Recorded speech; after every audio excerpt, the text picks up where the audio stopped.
কি অবস্থা সবার? আজকে আমরা কানেক্টর এবং লিঙ্কার্স নিয়ে আলোচনা করব। এটা নিয়ে অনেকেরই প্রশ্ন ছিল যে কানেক্টরস এবং লিঙ্কার্স নিয়ে ডিটেলস একটা ক্লাস নেন। সো আজকে আমরা কানেক্টরস এবং লিঙ্কার্সের ডিটেলস একটা ক্লাস নিব, এরপরে বোর্ড কোয়েশনও সলভ করব আমরা। তো চলো, আসলে কানেক্টরস অ্যান্ড লিঙ্কার্স কী প্রথমত এইটা জানি। কানেক্টরস হচ্ছে ওই সকল শব্দ যেগুলো দুটো সেন্টেন্সকে যুক্ত করে অথবা ফ্রেজ হিসাবে ব্যবহৃত হয়। তাহলে কানেক্টরস এবং লিঙ্কার্স আমরা বলতে পারি যেগুলো দুটো সেন্টেন্সকে যুক্ত করে অথবা ফ্রেজ হিসাবে যে সকল শব্দ ব্যবহার হয় তাদেরকে আমরা কানেক্টরস বা লিঙ্কার্স হিসেবে ব্যবহার করতে পারি। সো আমরা একটা একটা ধীরে ধীরে ব্যবহার করব। তার আগে বলে নেওয়া ভালো, তুমি কানেক্টরস তখনই ঠিকভাবে ব্যবহার করতে পারবা যখন তুমি ওই সেন্টেন্সের অর্থ বুঝতে পারবা। তুমি সেন্টেন্সের অর্থ বুঝতে পারবা না, কানেক্টর ব্যবহার করা কোয়াইট ইম্পসিবল। সো এইটার মোডটা বুঝতে হবে যে আসলে কি প্রকাশ করতেছে। এক নম্বর যদি আমরা দেখি, আমরা প্রথমে দেখব শূন্যস্থান দেওয়া আছে, এরপরে ভার্ভ। সেমভাবে শূন্যস্থান দেওয়া আছে, এরপরে দেখব কি ভার্ভ। আমরা তার আগের নাউনটাকে খেয়াল করব। কথা কি বুঝতে পারছে? তার আগের নাউনটাকে খেয়াল করব। এই যে নাউনটা আছে, এই নাউনটা যদি ব্যক্তিবাচক হয়, অর্থাৎ এই নাউনটা যদি পার্সন হয়, তাহলে আমরা এখানে হু ব্যবহার করব। তাহলে আমি আবার যদি বলি, দেখব শূন্যস্থানের পরে ভার্ব দেওয়া আছে এবং তার আগের নাউন বা প্রোনাউনটা দেখব। যদি এই শূন্যস্থানের নাউন বা প্রোনাউনটা ব্যক্তিবাচক হয় তাহলে আমরা হু ব্যবহার করব। যেমন মনে করো, the people dash are honest. তো the people who are honest. তারপরে আসো, সেমভাবে শূন্যস্থানের পরে ভার্ব দেওয়া আছে এবং এই ভার্বের আগের তুমি নাউন বা প্রোনাউনটা দেখবা। যদি এই নাউনটা থাকে বস্তুবাচক, অর্থাৎ থিং লিখলাম, তখন তুমি এখানে ব্যবহার করবা হুইচ। তুমি চাইলে দ্যাটও ব্যবহার করতে পারো, হুইচটা ব্যবহার করা উত্তম। যেমন মনে করো, tree dash gives us oxygen. ঠিক আছে, তাহলে ট্রি বলতে পারি কি আমরা which gives us oxygens is essential for our environment. So এরপরে তুমি যদি 2 নম্বরের কথা চিন্তা করো, আমরা ব্যবহার করতে পারি অ্যাজ অথবা সিন্স অথবা বিকজ। তাহলে অ্যাজ সিন্স মানে হচ্ছে যেহেতু, বিকজ মানে হচ্ছে কারণ। তাহলে আমরা দেখব যদি কোনো সেন্টেন্সে এরকম মোড দাঁড়ায় যে কোনো কিছুর কারণে এই জিনিসটা হচ্ছে, তাহলে সেক্ষেত্রে আমরা বিকজ অথবা অ্যাজ সিন্স ব্যবহার করতে পারবো। যেমন মনে করো, we plant more and more trees. We should plant more and more trees dash it gives us oxygen because. Okay, তাহলে আমাদেরকে এই মুডগুলো বুঝে তারপর হচ্ছে আমরা এই কানেক্টরগুলো ব্যবহার করব। আসো আমরা যদি 3 নাম্বারটা দেখি, আমরা দেখব একটা সেন্টেন্স বসাইছি, এই একটা সেন্টেন্স, এই একটি সেন্টেন্স, এবং এটা হচ্ছে একটা ক্লোজ দ্বারা যুক্ত হয়েছে। সেই ক্লোজের মধ্যে যদি একটি পজিটিভ স্টেটমেন্ট থাকবে এবং আর একটি নেগেটিভ স্টেটমেন্ট থাকবে। এমনও হতে পারে প্রথমটা নেগেটিভ, পরেরটা পজিটিভ। এরকম যদি পজিটিভ এবং নেগেটিভ স্টেটমেন্ট থাকে তাহলে সেক্ষেত্রে আমরা এই শূন্যস্থানে ব্যবহার করতে পারবো দো অথবা অলদো। কথা ক্লিয়ার? বুঝতে পারছো কি বলছি? আমরা বলছি দুইটা স্টেটমেন্ট একসাথে থাকবে, অর্থাৎ এটি একটি কমপ্লেক্স সেন্টেন্স বা একটি প্রিন্সিপাল ক্লোজ, একটি সাবঅর্ডিনেট ক্লোজ যখন পাশাপাশি বসবে, তার একটি স্টেটমেন্ট নেগেটিভ আর একটা পজিটিভ, অথবা এটি পজিটিভ, আমরা পজিটিভ না বলে যদি অ্যাফার্মেটিভ বলি বুঝতে সুবিধা হবে। যে অ্যাফার্মেটিভ, একটি নেগেটিভ আর একটি অ্যাফার্মেটিভ, আবার এটা যদি অ্যাফার্মেটিভ হয় তাহলে এটা কী হবে, নেগেটিভ হবে। সো সেই ক্ষেত্রে আমরা কী ব্যবহার করবো, দো অথবা অল দো। যদি আমরা বলি যে all that glitters is not gold, ঠিক আছে, দো দে গ্লিটার ফর সামটাইমস, যদি এগুলো কিছু সময়ের জন্য চকচক করে, fade away in the long run, তাহলে দেখো আমি বলছি কিছু সময়ের জন্য চকচক করে, ভবিষ্যতের জন্য এটা কি হয়ে যায়, ধূসর বর্ণের হয়ে যায়। সো এখানে আমরা দো অল দো ব্যবহার করব। 4 নম্বরে যদি বাট নিয়ে কথা বলি, একদম টোটালি অপোজিট মিনিং দিবে, মানে আগের সেন্টেন্সের সাথে পরের সেন্টেন্সের কোনো মিল থাকবে না। যেমন আমরা এখানে দেখাইছিলাম যে আমাদেরকে অনেক বেশি গাছ লাগানো উচিত, ঠিক আছে, কারণ এটা আমাদেরকে অক্সিজেন দেয়। তখন আমরা যদি এভাবে বলি যে dash it is a matter of sorrow that we cut down trees randomly, so তাহলে আমরা এখানে বলতে পারি না। বাট কিন্তু দুঃখের বিষয় বা পরিতাপের বিষয় এই যে আমরা নির্বিচারে বা একটানা গাছ কাটতেছি। সো আগের সেন্টেন্সের সাথে যদি পরের সেন্টেন্সের কোনো মিল না থাকে সেক্ষেত্রে আমরা বাট ব্যবহার করব। এরপরে আসো আমরা ব্যবহার করি যদি ইফ অথবা আনলেস। ইফ অথবা আনলেস আমরা কোথায় ব্যবহার করব? আমি কিন্তু সবথেকে কমন যেগুলো, লাইক আমরা 24 থেকে 25টা কানেক্টর দেখব, যেগুলো থেকে আমরা মোটামুটি আশা করি সবগুলো অপশন কভার করা যায়, কারণ আসলে কানেক্টরের কোনো শেষ নাই। তুমি যত ধরনের অ্যাডভার্ব আছে সেগুলো তুমি কানেক্টরসে লিঙ্কার্সে ব্যবহার করতে পারবা। সো এগুলোর কোনো শেষ নাই, যদিও আমরা মোটামুটি মুখস্থ করি 123টা থেকে 124টা, আমি জাস্ট 23 থেকে 25টা এরকম দেখবো, আশা করি এগুলোর মধ্যে ক্লিয়ার হয়ে যাবে এবং সবগুলো অপশন আমরা ক্লিয়ার করতে পারবো। ইফ অথবা আনলেস। সো ইফ অথবা আনলেস যদি এইটা আমরা সেন্টেন্সে বসাতে যাই, আমরা দেখব এর পরের অংশে অবশ্যই মডালস থাকবে। কথা ক্লিয়ার? ইফ অথবা আনলেস যুক্ত কমা দিয়ে যুক্ত থাকবে এবং পরের অংশে অবশ্যই মডালস থাকবে। এবং এই স্টেটমেন্ট যদি হয় অ্যাফার্মেটিভ সেক্ষেত্রে আমরা ইফ ব্যবহার করব, আর যদি স্টেটমেন্ট হয় নেগেটিভ তাহলে আমরা আনলেস ব্যবহার করব। যদি আমরা এভাবে বলি যে যদি আমরা গাছ লাগাই তাহলে আমাদের এনভায়রনমেন্ট কী হবে, সেফ হবে। আর কি বলতে পারি যে যদি না আমরা গাছ লাগাই আমাদের পরিবেশ কী হয়ে যাবে, ধ্বংস হয়ে যাবে। So if we plant more and more trees, যদি আমরা গাছ লাগাই our environment will be sound, আমাদের পরিবেশ কী থাকবে, ভালো থাকবে। অথবা আনলেস যদি না we plant more and more trees, যদি আমরা অধিক বেশি গাছ লাগাই our country turn will desert, মরুভূমিতে পরিণত হবে। সো যদি পজিটিভ স্টেটমেন্ট দেয় অর্থাৎ অ্যাফার্মেটিভ স্টেটমেন্ট দেয় সেক্ষেত্রে ইফ হবে, আর যদি নেগেটিভ স্টেটমেন্ট দেয় সেক্ষেত্রে আনলেস ব্যবহার করব। আসো 6 নম্বরে আমরা আদারওয়াইজ ব্যবহার করব। আদারওয়াইজ মানে কি, অন্যথায়। ক্লিয়ার?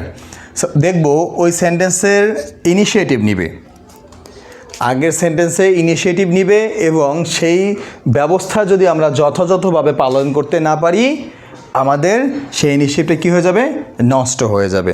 যদি আমরা উদাহরণস্বরূপ বলি যে আমাদের দেশের ক্রমবর্ধমান জনসংখ্যার পরিমাণ অনেক বেশি, যার কারণে আমাদের যে খাদ্য ঘাটতি সেটা কন্ট্রোল করতে হবে।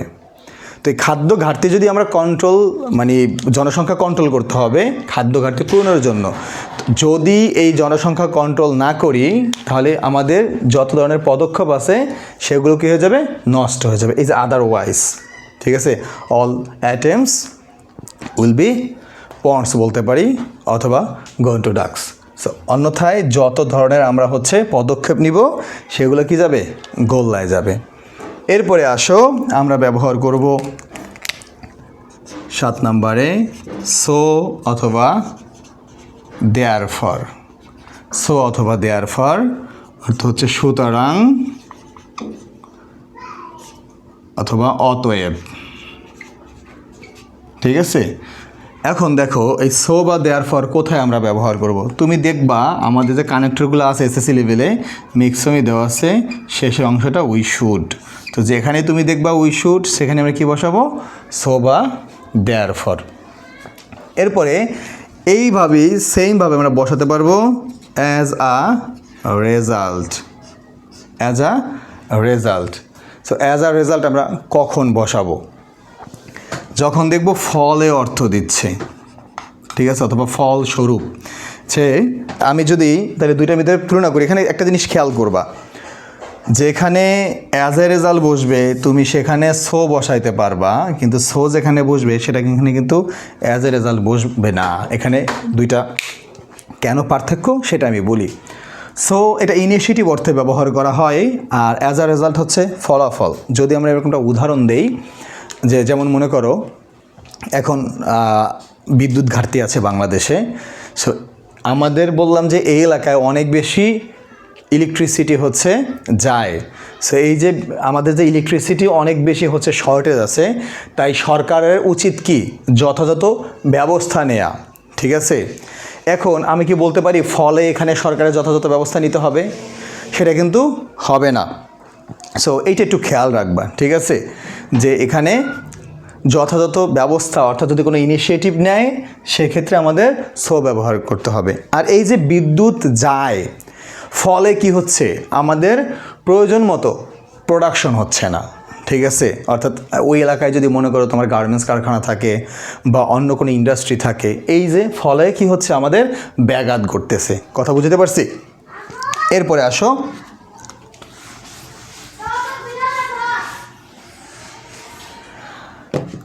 আমরা যদি চিন্তা করি যে আমি দুইটা নাউনকে যুক্ত করব, কি দিয়ে যুক্ত করব? অ্যান্ড দিয়ে। কথা কি বুঝতে পারছি? দুইটা নাউনকে যুক্ত করব কি দিয়ে? অ্যান্ড দিয়ে।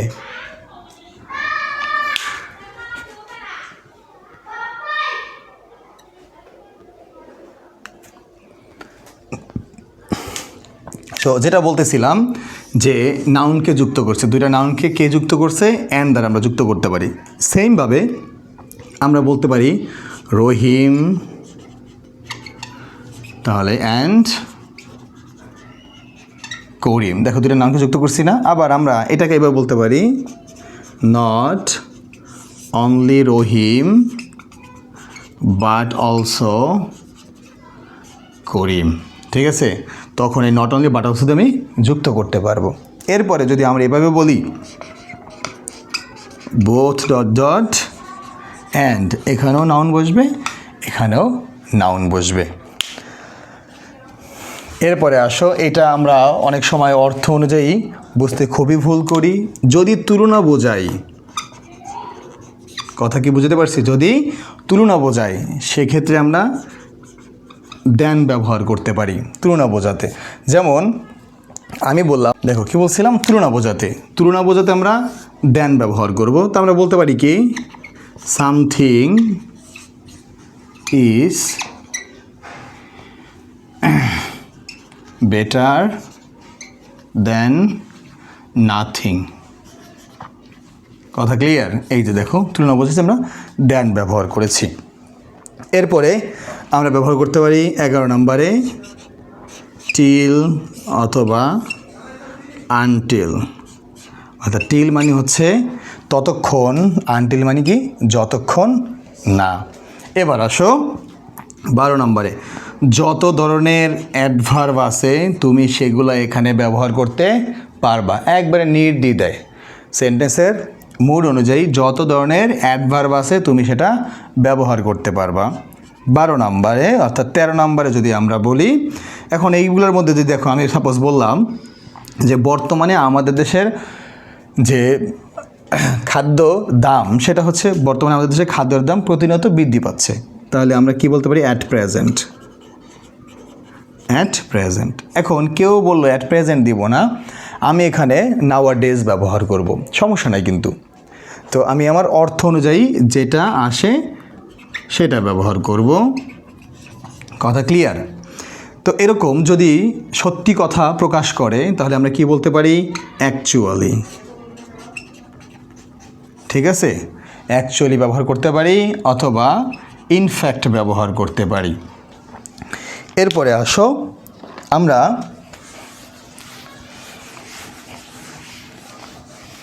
ব্যবহার করব যদি একই জিনিসের একের অধিক তথ্য দেয়, একটা জিনিসের একের অধিক তথ্য দেয় অর্থাৎ মোর ইনফরমেশন দেয়,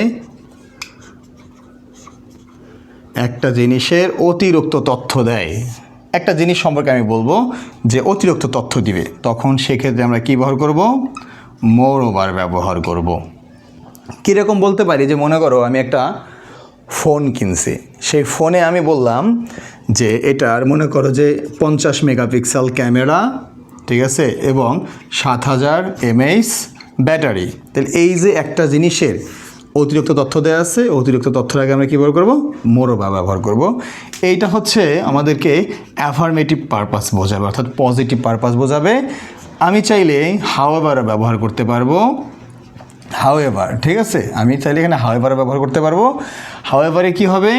এটা হচ্ছে নেগেটিভ পারপাস দিবে। এরপরে এটা গেল আমাদের। আমরা যদি চাই যে এখন বললাম যে যাতে অর্থ দিতেছে, ঠিক আছে, যে সে পরিশ্রম অনেক বেশি পরিশ্রম করে যাতে সে পরীক্ষায় একটি ভালো ফলাফল করতে পারে বা সে জীবনে সফলতা অর্জন করতে পারে, তাহলে যাতে অর্থে কী ব্যবহার করি আমরা? সো দ্যাট মানে হচ্ছে যাতে।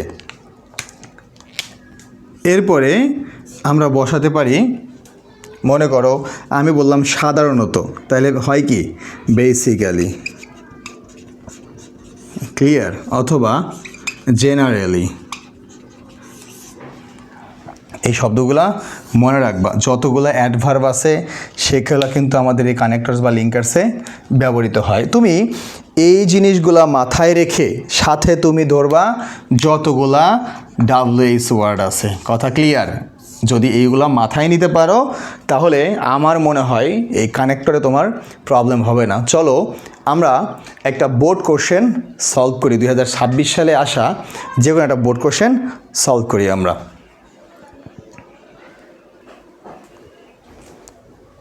তো আমরা যশোর বোর্ড 2026-এর একটা কানেক্টর সলভ করি। চলো, বলছে the world has turn into global village, অর্থাৎ পৃথিবী বিশ্ব গ্রামে হচ্ছে পরিণত হচ্ছে dash the improvement of information technology.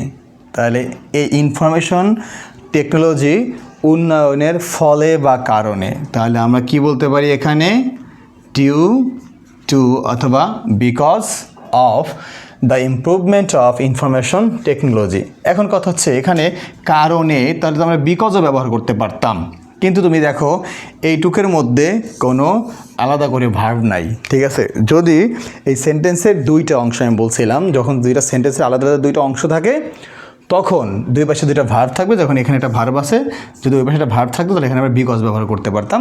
এটা অ্যাডভার্বিয়াল ফ্রেজ বানায় দিছে আমরা। এরপর বলছে dash we can know dash is happening in the other parts of the world. তাইলে আমি এখানে কি বলতে পারি? এখানে বলতে পারি না নাও, এখন, উই ক্যান নো, এখন আমরা জানতে পারি। যদি এখানে দেয় কেউ এখানে as a result, as a result, ফলে, তাও এখানে হবে অ্যাজ এ রেজাল্ট, ফলে উই ক্যান নো, আমরা জানতে পারি যে উই ক্যান নো দ্যাট, ঠিক আছে। অথবা এখানে সব থেকে ভালো we can know what is happening, কি ঘটতেছে, দ্যাট না, we can know what is happening, আমরা জানতে পারি কি ঘটতেছে the other parts of the world, পৃথিবীর অন্য পাশে।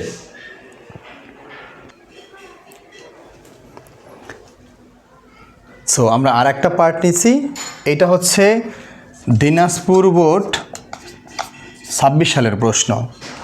None can deny the importance of water purification, অর্থাৎ আমরা যে পানি যে বিশুদ্ধকরণ করতে হবে বা বিশুদ্ধ পানির যে গুরুত্ব, এটা কিন্তু আমরা অবহেলা করতে পারবো না। Because our leaves on earth directly or indirectly depend on it, এটার উপরে নির্ভরশীল আমাদের পৃথিবী। তাহলে এখানে কিন্তু আমরা দিতে পারি অ্যাজ, যেহেতু, অথবা বিকজ, যেটা ব্যবহার করব সেটাই হবে। Dash it is a matter of sorrow that, ঠিক আছে, our surrounding on that polluting in many ways. তাহলে আমরা বলতে পারি কি বাট, ঠিক আছে, আমরা এখানে বসাবো কি তাহলে বাট। কিন্তু খুবই দুঃখের বিষয় যে আমাদের যে পরিবেশ এটা প্রতিনিয়ত দূষিত হচ্ছে।